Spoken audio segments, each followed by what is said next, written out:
Hello, artists, and welcome to episode 1 of The Artist Journey.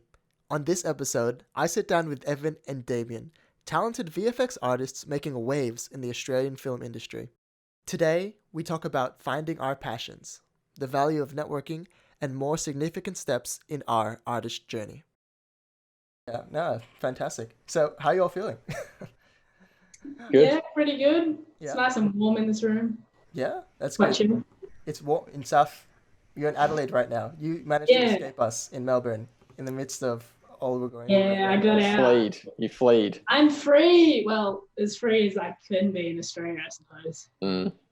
But yeah, the weather's pretty good over here. It's quite warm for winter, which is great. Lots of walks outside with my dogs. And you're And new. Oh, you got dogs too? Oh, I got a new one. He's a puppy. yeah? What's his name? Yeah, Havoc. Oh, I like that. That's real good. Yeah. Yeah, it fits him well. What was he again? It was a He's a husky, A 3/4 husky, 1/4 kelpie. yeah. You like rebellious dogs, don't you? Yeah. Awesome. So, what are we doing here today? What's the reason we're here? You have called us in. Yes. You've extorted us, held our loved ones at ransom, and Yes. told us that we have to be in a podcast with you. That is exactly the way I work. Thank you Oh, very he was much. paying me to be here. Hey. You weren't supposed to tell him that until after the interview, at least. Okay. No, but once again, thanks for you for joining us today. I thought that once again to introduce myself and everyone here. My name's Arman, and here today I've got Damien and Evan here on today's interview. And I thought today was a really good opportunity to talk about some of the new rising stars in the digital media industry, specifically Wow. on the entertainment industry for film and television.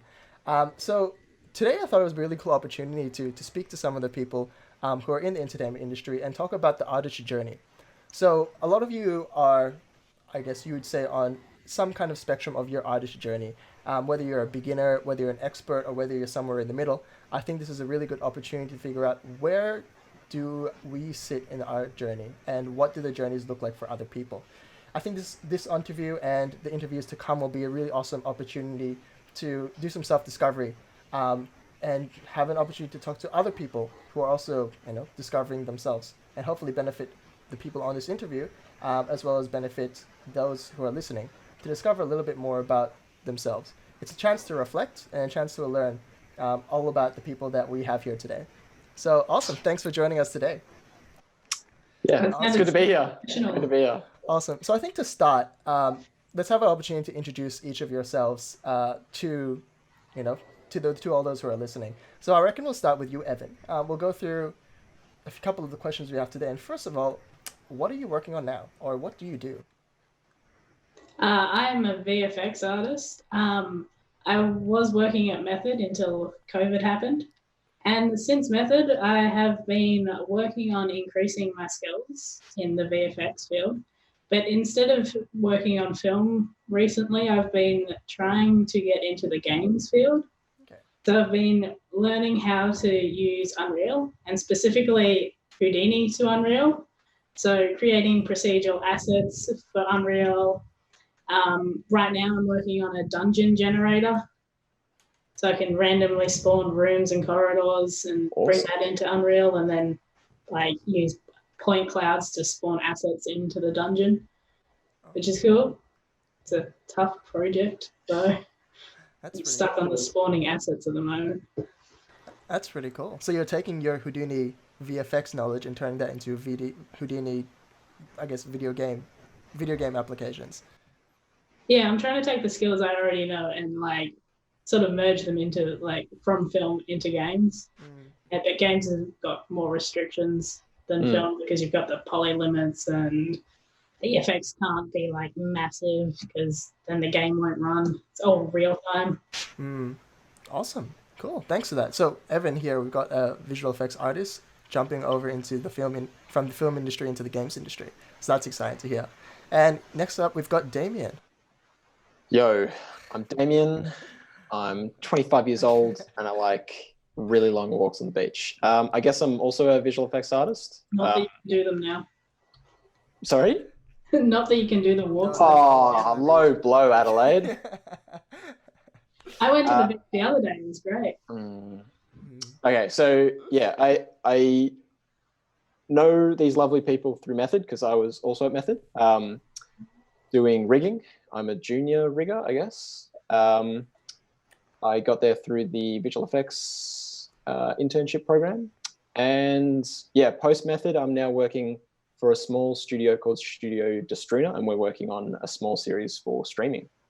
And yeah, rigging there too. So like, I guess my speciality at the moment is scripting, like scripted base rigging, a lot of modular stuff. Yeah, just trying to roll out lots of different applications in rigging that can be usually quite tedious, but executing them with code. And that's, yeah, sort of why I got brought on board. Okay, awesome. Cool. Yeah. And you were able to bring some of you mentioned that you did a bit more pipeline stuff now, or yeah. you are dabbling into a bit more. Do you feel that's a little bit Definitely different to what you're doing before? Or yeah, so what I've told a lot of people is like where I'm at now as opposed to Method is like a lot smaller, but it's meant that my responsibility of like they've grown sort of in relation to that. So whereas I was working on a lot of small assets at Method, I'm now working on like major assets, which is pretty cool. Yeah, so it's like, I guess, what is it? Smaller pond, bigger fish. I don't know. There's an analogy there somewhere, but that sounds about right. But yeah, also really trying to upskill as well, like make the best of this time and like focus on all your weak spots and just trying to up yourself as an artist again. So when all the studios are hiring, like, you know, I can put my best foot forward. Yeah, I think it's a really awesome opportunity. And I think that gives us all a little bit of introduction of what we're working in, where we actually fit into the industry. I think this is next we'll have a bit of an opportunity for both of you to talk about how you got to where you are today. And I think we really want to take the opportunity to dig deep into into your personal lives and extort it for the rest of the world to see. Good. But in terms of actually showing how did you come to where you are today? Because I'm sure a lot of people are asking the same kind of questions and looking for the same kind of opportunities that we're finding ourselves in. So for a bit of background, Evan, Damien, and myself, we all worked together at Method Studios.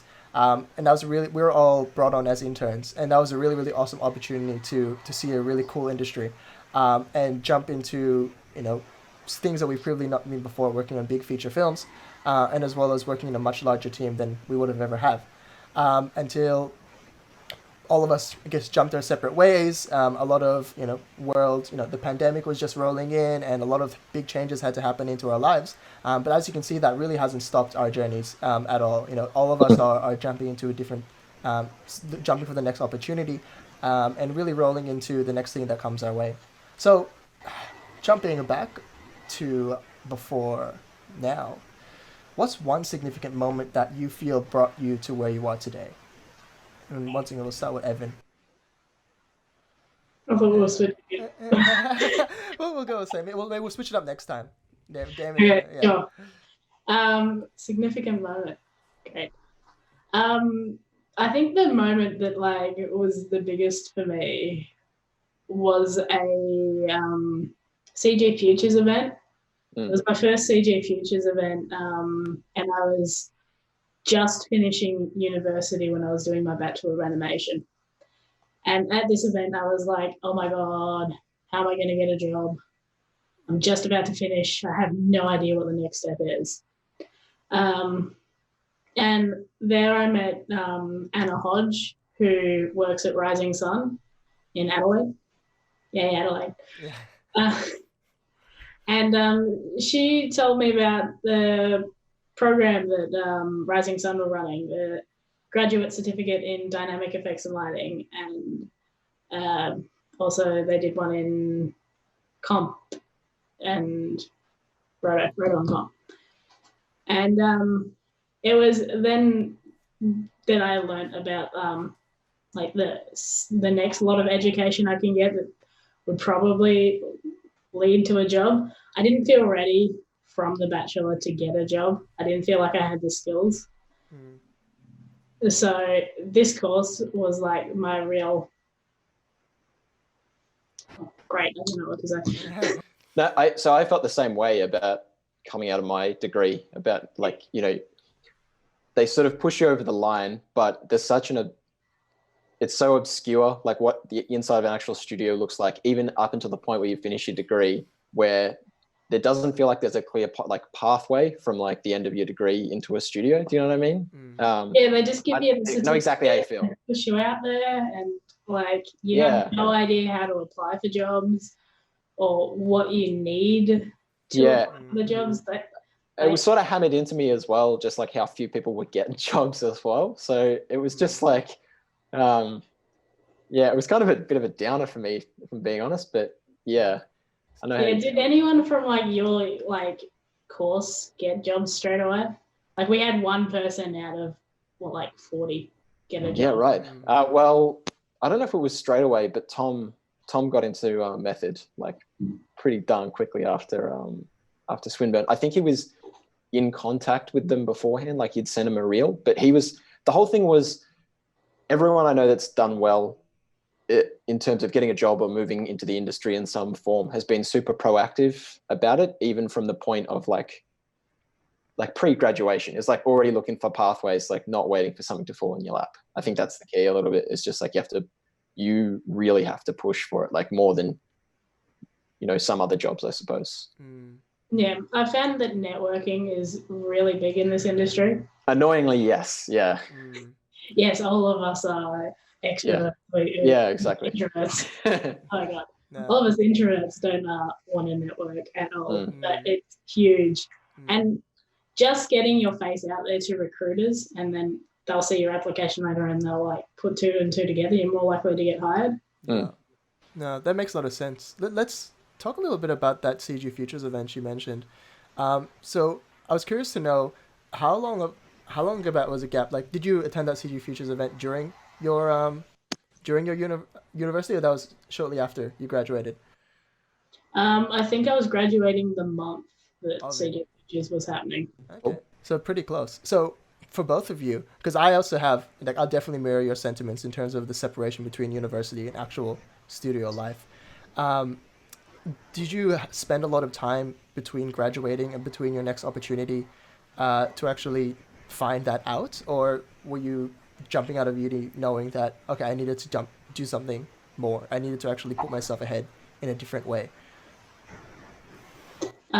Straight out of uni, I didn't feel prepared enough, so I started looking for the next late stage of learning. Yeah, I felt that I needed more training to actually get a job. I didn't feel ready to start applying for places. Yeah. And because I'd learned about this course at CG Futures, I applied for there straight away after I graduated.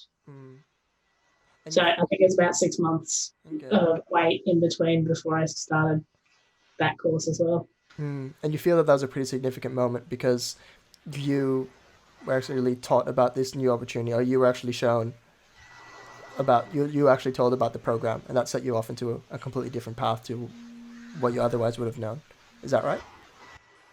Yeah.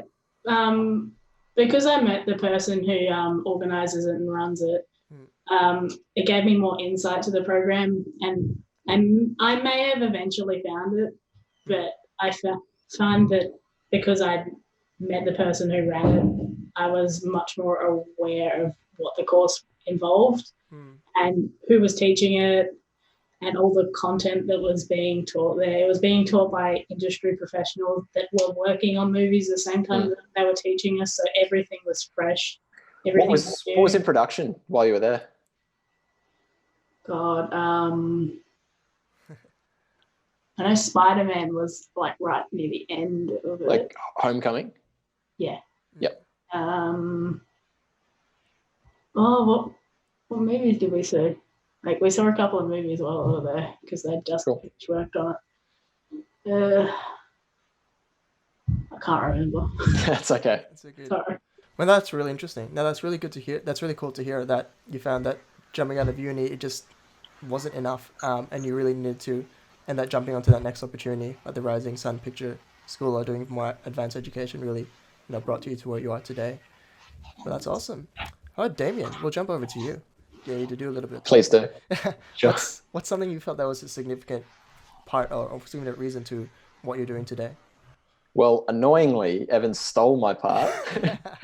And I swear that this podcast isn't secretly funded by CG Futures, but mine was also partly at CG Futures, I would say, but I think at the time it was Noman Live. Yeah. Which it's the same event, it was just called something different. I would say, yeah, for me, I guess the one point in my memory that has an exclamation mark against it was the first night of CG Futures 2017, maybe it was 2016, I can't remember. Would have been 17, I think. It was the very first time they held the event. It was under the name Noman Live. I think it had it changed before to there. CG Futures the next year, so 18. Yeah. I think it actually had 2 years as Noman Live. Yeah, I think 16, 17. I don't know. 16, 17 was Noman Live, and then 18 must have been CG Futures. Okay, yeah. So I would say between Yeah. between 2016 and 2017 was a real turning point for me. Yeah. I'd sort of always had ambition to go into the film industry in some way, like very much ego driven, like coming out of high school. Yeah, I want to direct films. I want to tell stories. And like, you know, I did make films and I did put hard work in. But there was kind of a disconnect between like my fantasies and, you know, what I was actually achieving, what I was doing. And so like I'd got into this animation course out of high school with the intentions of switching to film. And then I sort of was in the animation course and I'd done a bit of animation before, and like I started to find that I liked it, but I was still thinking about switching and blah, blah, blah. But pretty much I ended up at this event and I met a whole bunch of people in the visual effects industry, and like there was like a lot of reality to it that I hadn't really encountered before, in that like I was meeting people that were working on these films. Like I wasn't just like watching it on a TV or reading it about it online or anything like that, but I was talking to people that had like actually worked on these things, and that was really cool. And I remember thinking at that point, like, oh shit, like this is actually something that you can do. And these are people that do it. But the following on from that in 2017, I think, a guy that had worked at Method by the name of Matt Pearden, I hope he sees this actually. If you're watching this, you're a scrub, mate. He was hanging around my university like a creepy old man doing some other project, and we got put in touch, like a few of my contemporaries at Swinburne and I were put in touch with Matt to work on some project that he was working on that was sort of visual effects related, and he ended up being our sort of fearless leader and got us involved in all kinds of like extracurricular like skill building, and like specifically in visual effects. Like he was running this little like, how would I describe it? Kind of like a sort of a meetup think tank thing where everyone would present their ideas. It was awesome. It's called Rook. And yeah, we'd meet every week and talk about like what we're working on. He'd give us like artistic critique. And he was the first person that I'd sort of studied under that had been in industry, and quite recently. And so, yeah, he sort of guided us. And like, yeah, after Rook and his mentorship, and after Noman Live, I sort of found myself on a vector of like really forcing myself to like, I guess, better my skills and sharpen my skills, and actually like very specifically aim at the visual effects industry instead of this airy-fairy of idea of going into film, I guess. So it was that sort of focus that I got that I think was the turning point, was when it turned from, yeah, just like a vague idea to actually like, shit, I want to do this. So really feel like that event actually changed your opinion of what it actually meant to work in the film industry? Or I would say, yeah, that event sort of humanized the reality of like working in visual effects. Was just like, oh, these are cool people, like, you know, they're nerdy people just like me. And then like, yeah, mentorship under Matt was also like what sort of really sparked the motivation, and just like, yeah, really getting in there. I think that's actually a really cool point. And I think I might ask Evan a little bit about that. Mentors. Did you feel that you had any mentors before, you know, to get to where you are today? I don't think I had any mentors before I got to Method. I got mentors at Method, but before Method, it was more peers that we worked together, me and another person, Sarah. We sort of pushed each other really hard to like improve ourselves, be messaging each other, giving updates on what we were doing. And I found that sort of teamwork really pushed us forward. But no, I didn't have any mentors and such. Okay, but still some kind of network, you know, some friends to do it. That Noman Live 2017, was that the one with Miguel and Tran where they presented their Nino video. Yeah, Yeah, that's they were awesome. at the second one. Yeah, Yeah, it's that actually was great. yeah that was awesome. That actually blew my mind of the kind of sacrifice that is required to actually make your personal projects. Um, Yep. Shout out to the Nino. yeah, Yeah, that's really and you haven't checked it out, definitely do. It's one of the prime examples of what well, what people can put their mind to, what they can do, to put their mind to it, and not just mind, but blood, sweat, and tears, and yeah. time and money into. The two creators of that short are badasses. They're Yeah, so cool, yeah, and it's so incredible. talented. I think they went Yeah. on to actually make their own show. I think they actually did get. Actually, I'm not going to say anything if I was wrong, but um, I'm sure they're doing cool things. The reason I Mm. bring it up is, funnily enough, I'll chip in as well. My significant moment where it was actually Mm. Noman Live as well, and that was actually that's actually no joke. Actually, one of the reasons, like actually to that day, Oh. I don't what have they done? Improving the lives of young people. But everyone go to Noman Live to We get better to get free tickets next year. Definitely, we'll hold them to that. Yeah. But the Okay. reason I mentioned is I actually spent I felt that kind of divide between uni. I spent 1 year at uni, and then after that 1 year, I was given the opportunity to travel overseas, and Mm. I still didn't really know what I wanted to do. I was doing a design degree, and the designing degree with a major of digital media design, and it's a pretty broad course. Like you do everything from web design to motion graphics to modeling and compositing, and you really do anything to app building, music production. You basically do everything that's related to digital. So I really didn't hone my skills anywhere. I think the only work I was doing was logos and brochures and stuff for actual people in terms of freelance work. But when I went to Noman, but before that actually, so I did 1 year at uni, but I was given an opportunity, a scholarship to travel overseas for a couple of years, and that was in China. And I really was just like had no idea what to do. I was like, I'm just gonna jump into a design or science degree. I have some interest in digital-ish stuff. But because I was seeing this Noman Live event being advertised all over the campus, I decided to jump on. And from there, I caught up with one of the mentors. It's actually a Swinburne mentor. And I asked him, I just told him my situation, and he said, you should really go to this university in Shanghai. It's called the Shanghai Vancouver Film School. It's only been operating for 1 year, but we've got a partnership with them, and you should definitely go check it out. And I was like, cool. Like, I never really considered being a VFX artist, maybe video games or something. But visual effects sounds pretty cool. It's definitely much more of a plan than what I wanted to do anyway.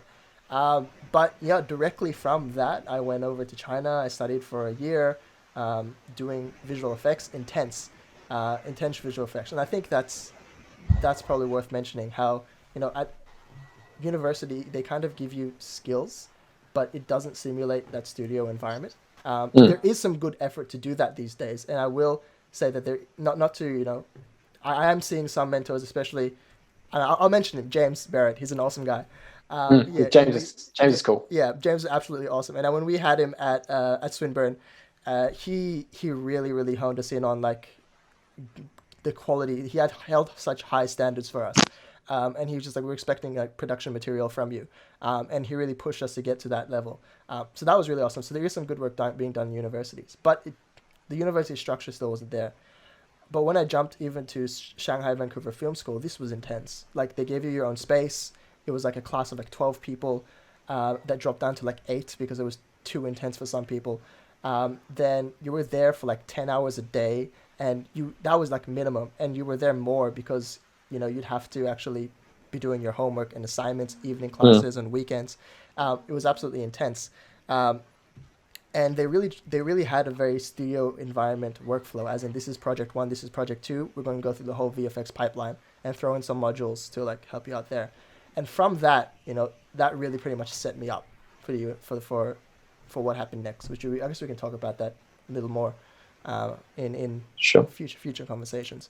But that divide, it's really interesting to hear that shared experiences from everyone here, that like there's a huge divide from what this kind of industry. um, I guess it might be a problem unique to Australia. Who knows? Perhaps that's the case. But that huge divide between actual industry and what you learn in university. No, I think it's quite common worldwide. Yeah, Mm. yeah, Yeah. Universities tend to teach stuff that was like current 5, 10 years ago even. yeah. And yeah, it's all outdated, and by the time, and because they're just pushing through so many students in a lot of universities, they've like the level has gone down a lot. They're not teaching industry standard stuff. Yeah, well, they're just churning through students. To give the university some credit though, like I am super critical in a lot of cases of like the things that aren't being taught that really should be, but there is also the factor that a lot of these things, there's just such a learning curve for just learning the programs, and like that's integral, and it's just like they only have so many hours in a semester to like drill the stuff into your head, and they can't teach you anything else until you can use the program. And it's like, I guess we're somewhat unique, not fully unique, but kind of unique in that sense that, you know, like these aren't skills being taught in high school or any derivation of these skills that like this needs to be learned fresh. It's just like how to use Maya, how to use Houdini, and it's just like so much time just goes into learning that like by the time it's all done, it's just like there's not much more time to learn anything else. I think we're in a really interesting place when it comes to education landscape, because it feels like there's so many options now. Like we've got the university model for course model, but we do have a whole bunch of private universities popping up, which do decide to specialize in just gaming, in just a single part of the prices. And I think there's a lot of value in those. But we also do have a lot of online education, which is definitely right now, of all times, becoming an incredibly attractive option.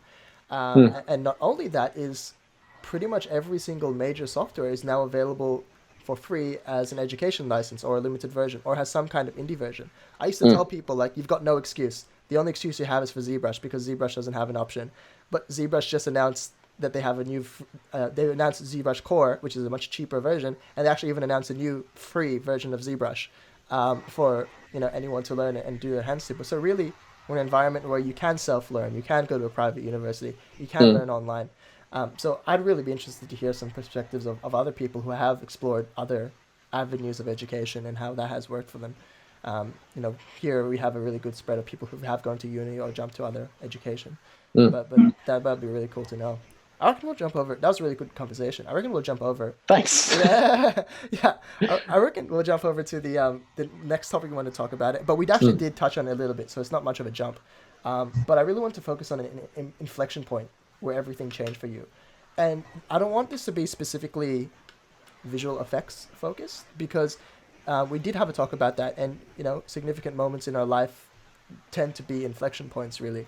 But I want to know something that really actually changed in your life, and that may have been a direction, that may have been a passion, that may have been circumstances. But what's something that really changed the way, or changed what you felt your direction in life would have been?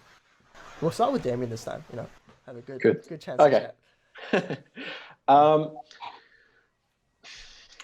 Well, I guess, like you said, it sort of ties into what I went into previously, but on a sort of more macro sense, I would say what really formed the inflection point for me was like developing like a good skill set in something. It really built my confidence when I found that I was good at scripting. So like that I would say that's one of my strengths. Like I'm always sort of trying to balance myself between art and tech, and like I'm currently leaning to more towards tech, but trying to sort of balance that out at the moment. But when I first found that I had an aptitude for scripting and how I could sort of implement that back into what I was doing in 3D, like it gave me a lot of confidence. And like that confidence bled out into other areas of my life, and it was all just sort of like motivation to like move forward and get better at visual effects. So yeah, I would say like maybe I was a bit of a late bloomer. Like I tried to learn an instrument in high school. I didn't apply myself to that. I was never really good at that.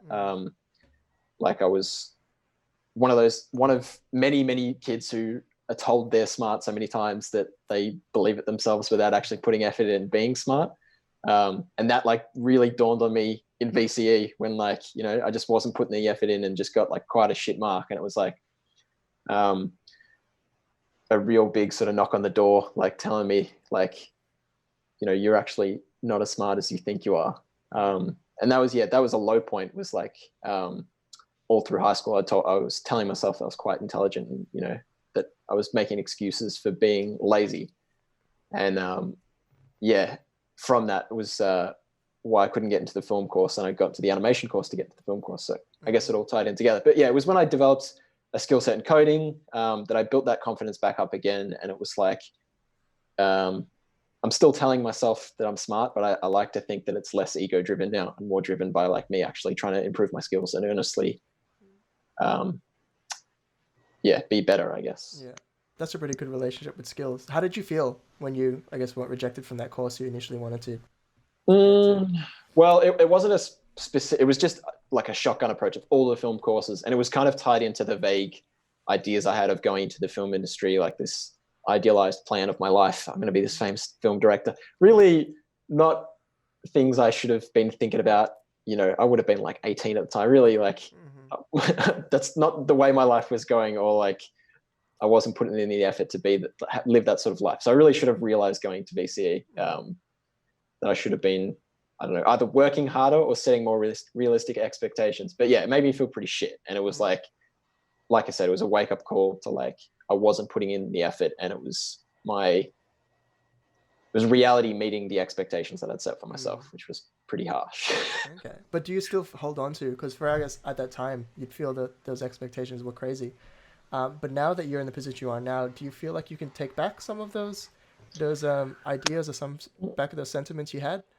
Yeah, yes, certainly. I would say the crazy part about it was more like me having these big plans for myself, but then not putting in any of the groundwork, I guess. That was definitely the crazy part. But yeah, like I've told you, like I love storytelling, like I write and I do all that sort of stuff. So I still see myself being creative and maybe going down one of those avenues, but I'm in a place in my life now where I just like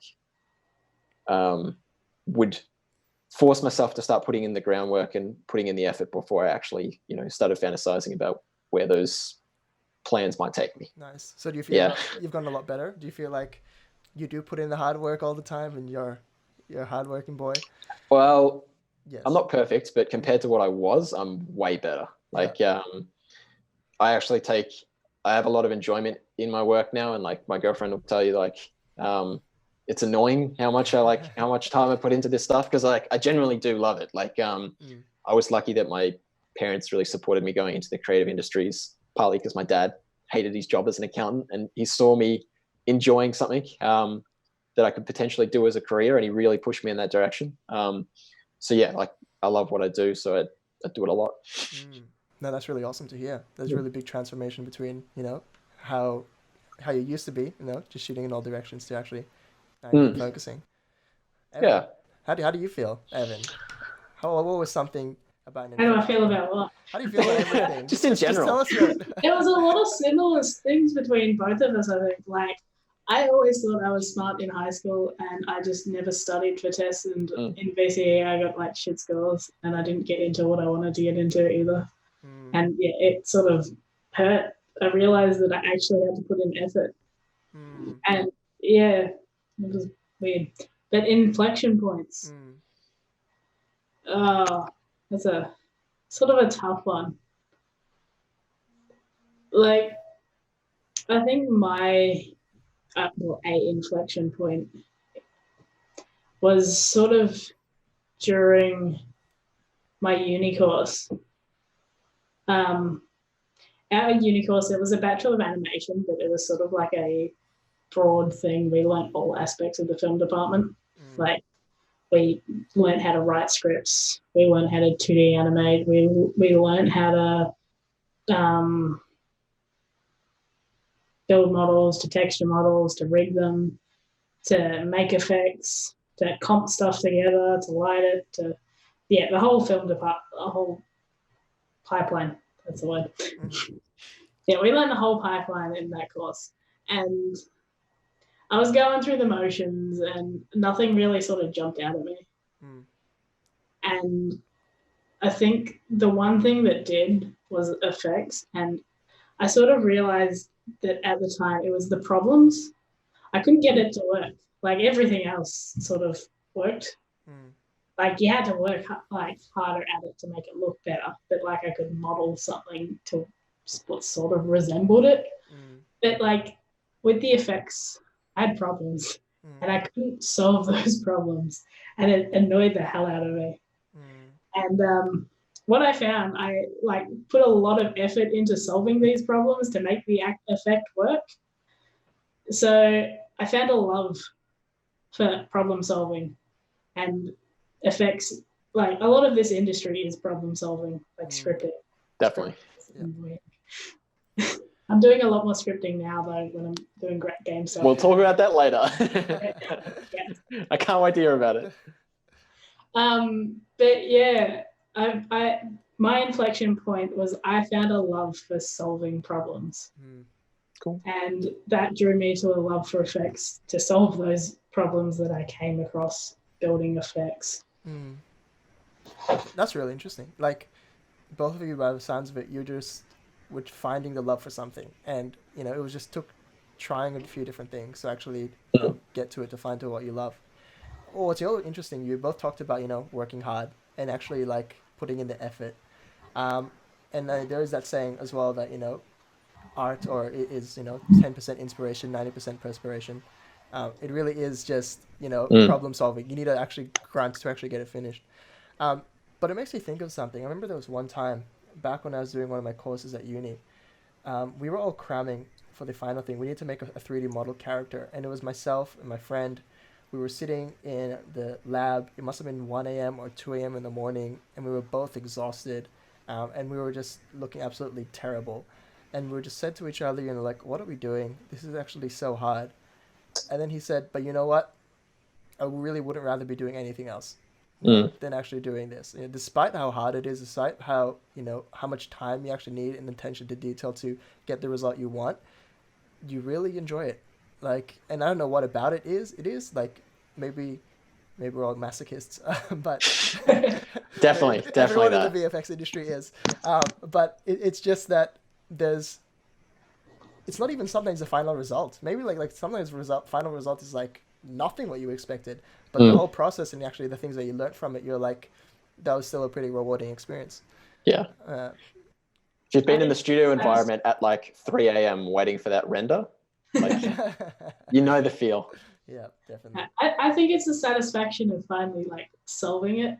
Like working so hard at something and finally it just clicks and you understand it. Yeah, that's the key moment for me. Yeah, and I feel like there's a lot of opportunities for that in this industry. You know, with new software popping up all the time, with new skills popping up all the time, and not even just new stuff, age-old techniques that just take a whole ton of effort to actually perfect or actually understand. There's a lot of problem solving, and people don't see that. You know, it's not something that really shows itself in the final result unless you're a trained eye. But for majority of the population in the entertainment industry, like, cool thing goes boom, and then they're satisfied. But then the other time is when you actually do put a lot of effort, everyone's incredibly criticizing it, and they're just like, that actually looks terrible. You sound a bit salty. Yeah. So something you want to bring up? Yeah. Well, it's back when I was a child. No. That's my baby, and you just. Or you obscured it with a bunch of dust, or like it's in the dark and you can't even see it in the shot. Not just obscured. Oh yeah. Yeah, I don't know if you can mention it, but there was, maybe we can. But remember there was one particular effect. I was in the lighting when I was working at Method Studios, and so I saw everything that went through the pipeline, and it was really cool because we saw everything rendered and lit, and actually the final step before we go to comp, and we actually did a bit of comp ourselves. But I used to see this thing. There was this one effect, and it was like they spent iterations upon iterations upon iterations. There was like a different version of this effect almost every couple of days. And I was like, wow, so much effort's going into this. I can't wait to see what it is in the final movie. And I actually just watched the movie recently, and it wasn't there at all. It was completely gone. And I was just like, wow, how would it be? Was that in Jumanji? That was Jumanji, yeah. That was, I know. And I was like, it hurt so much that got but I was I was like, wow, as the artist, and this is like, these are even just projects that you're working on, and we hear a conversation of everyone. It seems like a shared experience of not being able to share NDA stuff, but I think you kind of have to be a little bit, I won't call it thick-skinned, but just like enjoy it for the sake of doing it, simply because it might just not exist anymore, or it'll never live to see the light of day. Yeah, I had a shock that got cut from Jumanji, and I was devastated. I spent weeks on that. Yeah. And it was my first like thing as an intern that it was all mine. That was my effect. Yeah. And yeah, it got cut. It was so sad. Yeah. They did it just to get at you, Evan. Welcome to the industry. Yeah, a lot of people at the studio said, now I'm an effects artist. Yeah. I made it. So that's the initiation point to work hard and have someone tear it up in front of your face. or actually it's probably a reason why a lot of effects artists is the way you are. You go to work, you spend a huge amount of hours working hard, and then you go sit in a dark room in a dark theater and have someone tell you how bad it is. Yeah. And then you go back to your desk and you do it all over again. Until it gets cut from the movie. Yep. It's the myth of Sisyphus. Yeah. Something like that. Yeah. Yeah, definitely is it. Why do we do this? But anyway, we do it because it's a cool job. It is. Even if no one ever sees this, it's still a cool job. It is still really cool. And people forget. We're gonna move on now. I'm just looking at the next question, but this is a cool conversation. It's really cool how technical it is. Like, because I was talking to someone as well, and we're talking about what is art or what isn't art. And basically, the conversation was like, okay, art, I guess, is anything that needs to have, that, is designed to have an emotional response to it. And I guess that's very much filmmaking. That's very much a VFX. You want to make some kind of story. You want to have some kind of emotional response to what you're making. But to get there, there's a whole bunch of technical hurdles. There's a whole bunch of non-quote-unquote artistic stuff that goes on. Like, I was thinking as a lighting artist, what do? I really just chuck lights there, how can it be much more complicated? But there was so much pipeline things I need to do, rendering, data management, assemblies, coding, basically anything that was in my way I needed to work out. And it was, I was jumping into, I had to learn Python on my job because I was actually realizing that, no, I can't just rely on the tools that exist. I need to build my own workflows. And even if there's one thing which I'm repeating a dozen times, I can save that, I can solve that time by actually, learning programming. So there's so much technical things that goes into this ultimately creative industry. And I think that's really cool. I think that's one of the things that's really cool itself. Like, we're making something which is people have an emotional investment in, or some, like, at least some kind of, response to, on a story level. But, there's a whole lot of technicalities. It's like the perfect marriage between, art and tech. Yeah, absolutely. Yeah, I feel the same way. Yeah, I think and I guess that's one of the reasons why it's cool. So if that's you, if that sounds like you're a person who likes, finding where those worlds meet, definitely look into this up. So let's talk about your childhood. Let's talk about little baby Damien. I was born. Yeah, it happened one day. Twas a winter night. I'm really investing in this Damien lore. But looking back on your life, what's one thing you would tell your younger yourself? Just looking back. I appreciate that one. Yeah. Yes, visual gag. 10 out of 10. But comedy. We'll start with Evan. Give you a chance to chat again. Looking back on your life, what's something you'd tell your younger self? I would tell my younger self a lot of things. 2020 is a very bad year. But I would tell myself to sort of try and get out there a bit more.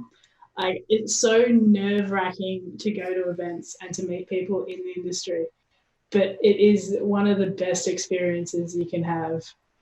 And yeah, just getting yourself known, even just attending them, you meet and you learn so much.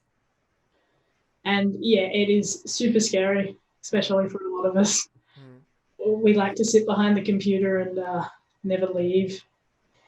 But it is literally the best thing you can do to get a job, is to go out and meet people, to build your network. It is such a small industry and a lot of people know each other. I mean, you've got to have the skills, of course, to get the job, but a lot of it is knowing people. I think, that definitely feels like something I tell myself as well. That you need to kind of getting a job or actually like doing a cool opportunity is all it is someone giving you a chance. And of course Mm. you need to have certain requirements or you need to be at a certain level for people to want to give you that chance. But but putting yourself in front of people is more people who might be giving you that chance, whether that be a recruiter, whether that be someone working on an indie project. But it's really just someone believing in you, I guess, investing in you, uh, both as a, I guess, as an employee or as an asset, but also like for your growth. And definitely Yeah, felt a future lot of that. talent. Yeah. Yeah, I think a lot of people, and I think you do see that. I feel like in this industry, people have mixed experiences when it comes to how helpful people are. But myself personally, I found that I've been met with nothing but support when I've met people. I remember the going back to that No Man Live event, which was actually thinking back on it, how cool it was. Like we had people working on some of our Mm. most favorite projects, games, and where at the time the Last of Us was insane, and we had Brian Rechtenwald, environment artist, coming over, and he was such a cool guy. Like Mm. the environment that they made is basically people gave the presentations, but afterwards, everyone would just have a chat, and from that, I've been able to even just continue talking to those people, asking them for their advice. One person in particular, um, Alex Nice, has been incredibly helpful. Sending him these messages. I hope they don't get like bombarded with messages after that. We're not that popular. No, no, no, no. But I hope not. but no, I think I remember some significant moments in my career. I was able to send him a message and be like, "Hey, you remember me? I've got these questions. This is where I am now." And they took the time to actually respond. And I think part of it is because everyone's been through that. Everyone has had that helping hand. Um, Definitely. yeah, Absolutely. yeah, and I think the ones that come out of it, are you know come out of it in a humble way. Really do Mm. decide to give back. You do find the switch. Because of how being an artist is receiving criticism all the time, and you either go one or two directions. You either become incredibly defeated, or you become incredibly humble. Actually, I'll say a Mm. third one, or you become incredibly arrogant. So, yeah, Nihilistic. Yeah. yeah. But I find a lot of support. So definitely do talk to people. Know your etiquette. Know the etiquette of talking to people both in person and online, and know that even though these people are, you know, they're just people. These people have their own lives. There's definitely no reason that you should be abusing them or demanding your time from them. Mhm. Everyone is entitled to spend their time in the way that they want to. But if you do decide to reach out to people, and definitely encourage you to, there are some learn online etiquette and simple things like be courteous, use the right platforms, and I think that's a huge thing. With almost everyone on Twitter and Facebook and things, know what's the most appropriate platform. Majority of people don't want to be private messaged on Twitter or Instagram. Mm. They do want you to go through their emails, especially if it's someone talking about career advice. Mm. But networking is definitely huge. And in a time like this where a lot of these events are disappearing, take the time to talk to even your friends who are artists themselves or on a similar journey. Because I know it's been my friends who have provided a lot of opportunities to myself or who you've been able to provide opportunities to. Um, so make those networks. It would be really, really cool. Mm. So I think, yeah. How do you feel now? Do you feel like you're in a position? I remember you told me a cool story, Evan, where you went to a DLF event, and you were on the other side. You were no longer a impressionable young student looking for a job, but you made it. You were in the industry. How did that feel? It was so weird being the one like getting asked questions instead of the one like asking questions. Like, how did you get the job? Or can you have a look at my reel and give me feedback? It's so weird. And being as a junior and not very experienced, I was not prepared for people like to ask my opinion on things. Mm, It was sort of really scary, but it was also like really uplifting that like I'm now on the other side of that. I've got the job and people like students particularly sort of like gave me that little bit more respect now that I was in the industry. mm, mm-hmm. I guess, yeah, they see things in a different way. But really, what has changed? Really, you're sitting in a different chair doing different work. Of course, Yeah, yeah, barely anything changed. There was like a few months in between like those DLF meetings. Yeah, but it just goes to show that the people you're talking to, they've been through it, and they might have just gone into there, not long before in the past. But that's really cool. That's really cool that you had the opportunity to feel that. And do you feel like you want to give back as well? Yeah, definitely. It a lot of people helped me get to where I am, so I definitely want to help more people get to this stage. Mm. But also, I still feel like so junior that I don't feel quite qualified on giving advice, but still people ask for it. Mm. So it's really weird. Yeah, but you definitely know there's stuff that you can teach them, and I think that's something people do have to remember. Yeah. Yeah. How about you, Damien? What would you tell your younger self? Lottery numbers. Okay, fantastic. I guess my biggest obstacle would have to be my biggest obstacle artistically was always ego. It was always like if I startled me, sorry. Sorry. It was comparing myself to others. And if I wasn't if I was, wasn't matching others' standards, whether they be ahead of me, behind me, or at my skill level, I would let it impede my own development. And it was just stupid because it was this like self-fulfilling prophecy of like, oh, I'm not as good as that person. Like, I don't feel like practicing now. And then, you don't get better. And so like a key example of this is like sketching. It's like I mentioned before, I'm more technical than I am artistic, but that's something I'm now actively trying to change. I would go to like life drawing classes and be like, not terrible, but like I'm sitting around and there's like, these much older people that are really bloody good. And frankly, a lot of younger people that were really bloody good too. And I would force myself, no matter how shit the drawing was, to occasionally you'd have these breaks in life drawing where everyone sort of gets up and looks at each other's work. I would like display my shitty things, like almost like you said before, masochistically, sort of like forcing myself, like, you know what? I don't care if I'm crap, I'm getting better. And like, yeah, that was quite a hard thing to wrap my head around, but it was super important because it's the only way I've improved is just like forcing myself not to give a shit about where I'm at on the scale against other people. Yeah. And also I would say, I'd mirror what I was saying before, is just like, get good at something. Just focus on one thing, two things, doesn't matter. But just like when you're young and you're still developing your skills, and you're so junior to like the world, it's kind of hard to like think about anything with any authority.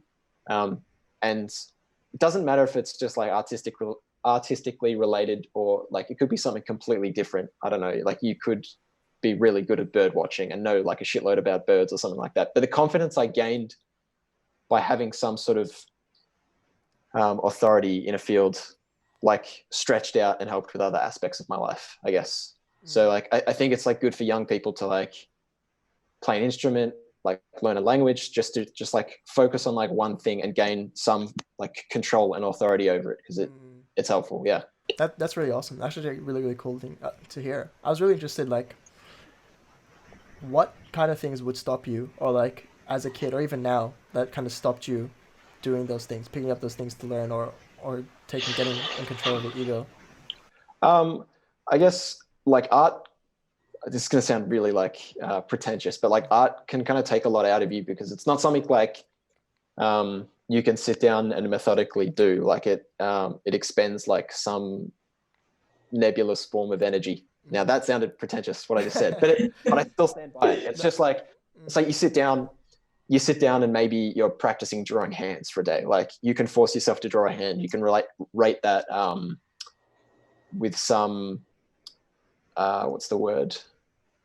Yeah, like authority, I guess. Like, does that look like a hand? Yes, no, maybe it doesn't.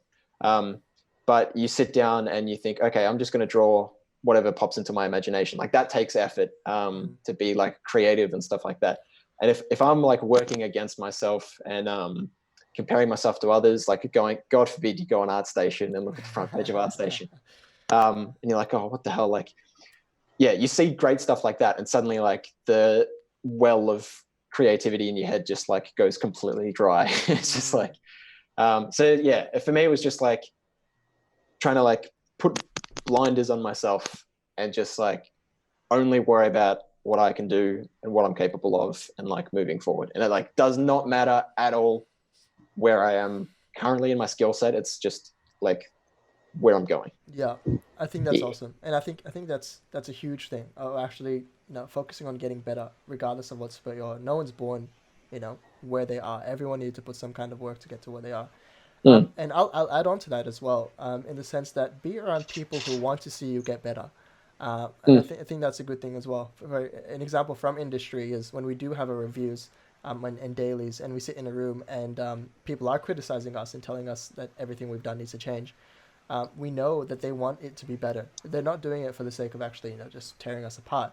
But the project needs to be good, and they're actually doing it for the sake of us doing better, so that we can produce better work. I remember when as I was in school, we would do the same thing as well. We'd have dailies, or we'd have presentations to the class, and that was a big thing. Like some people were really, that was sometimes the first time that people would talk about their work. And then, of course, the teacher would be giving the feedback. But when students gave feedback in time as well, sometimes we didn't really know what we were saying. But other students really did have good things to say to them. So put that ego aside, regardless of what they're saying is wrong or right. Be around people who want to see you do better, and can provide that good feedback. I think that's incredibly important. But that's what's real cool. Thanks. We've reached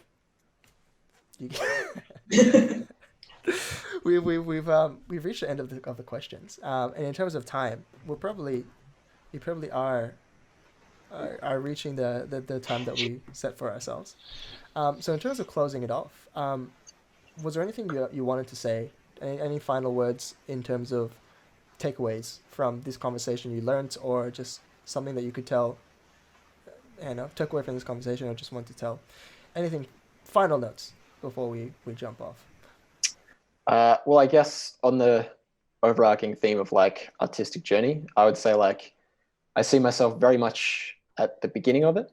I'm still like, part of me is like continuously cringing at the thought of like any of the more senior riggers at Method seeing this, because it's like, like it's awesome like getting into the industry and getting a role, but like you climb up that ladder and then there's just like so many more rungs to go upwards. Like there's so much more to learn. It's just like it's like a little hurdle that you need to get over to get into the industry, and then you just need to keep growing and like keep improving. So it's like it's a continuous thing, and that's why you got to like cut out all the ego about it, is because like you'll never get to the top. You just got to keep growing and improving.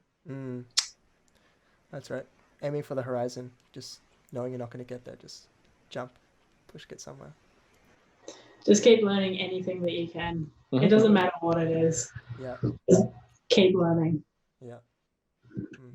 Mm-hmm. And listen to your mum, eat your veggies, stay in school. Yes. Stay inside. Oh, no, don't stay. Stay at home. Oh, yeah. Oh, shit. Dude, we know who's breaking. 1.5 meters, yeah. Always wear your mask? Yes, inside as well. Yes, it's in the other room. Sanitize your hands and walk around like this. Mm-hmm. Yes. We are in interesting times. And speaking of which, if you're spending a lot of time inside, use that time to get better at whatever you want to get better at, Yeah. Learn Python. Yes. Yes, everyone. They're pretty good. Everybody that's listening, even if you're not even in visual effects. pick up Houdini, regardless of Houdini. If plumbing is your job, you need to learn some Houdini. Mm-hmm. But it's really good. Even if now this time inside, if patience is your biggest problem, if controlling your spending time around people which you don't really spend a lot of time with, do something better, do something nice for them. Try to work it out. And for all the VFX artists out there, stay safe, keep doing what you're doing, and we really hope to be talking more conversations, and definitely reach out if you're an aspiring VFX artist or someone who just wanted to talk about join into the conversation. Definitely reach out, and we'd be really awesome to have you in part of our community. Once again, thank you, Damien. Thank you, Evan. It's been absolutely Thanks for having us. Awesome. Thanks so much. Yeah, and I look forward to having more conversations like this with you in the future. Yeah, it'd be great to catch up. Yeah, definitely, especially during these times. Take care and see you soon. Thank you so much for joining us on this episode of The Artist Journey. We've got plenty more conversations to have, so be sure to like and subscribe to hear more stories like this one. Be sure to join our Discord channel too and hang out with like-minded artists. All the best, and until next time.